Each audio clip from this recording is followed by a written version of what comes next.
Hi అండి, అందరికీ నమస్కారం. Welcome to my YouTube channel. ఈ వీడియోలో ఆసరా పెన్షన్లు వీరికి 4016, వీరికి 6016 ఎవరెవరికి ఏమిటన్న పూర్తి వివరాలు ఈ వీడియోలో ఉన్నాయి. వీడియో చివరిదాకా చూడడం వల్ల ఇన్ఫర్మేషన్ పూర్తిగా అర్థమవుతుంది.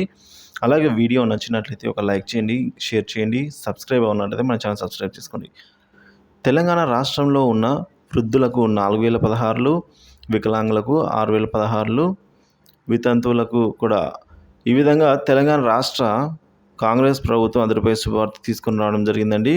వీరిరువురికి కూడా వృద్ధులకైతే 4016 రూపాయలు గాను, అలాగే వికలాంగులకు 6016 రూపాయలు గాను అయితే ఉత్తర్వులు జారీ చేస్తూ సీఎం రేవంత్ రెడ్డి కీలక జీవోని అయితే విడుదల చేయడం జరిగింది. దీనికి సంబంధించిన పూర్తి సమాచారం ఈ రోజు లేక రేపు పొద్దున విడుదలయ్యే అవకాశం ఉంది. ఈ పెరిగిన ఆసరా పెన్షన్లు నెక్స్ట్ మంత్ లేక జూన్ నుంచి, మే లేదా జూన్ నుంచి అయితే ప్రతి ఒక్కరికి ఇంటింటికి వచ్చి ఇంటి దగ్గరే పంపిణీ చేయాలని అయితే రాష్ట్ర ప్రభుత్వం ఆలోచిస్తుంది.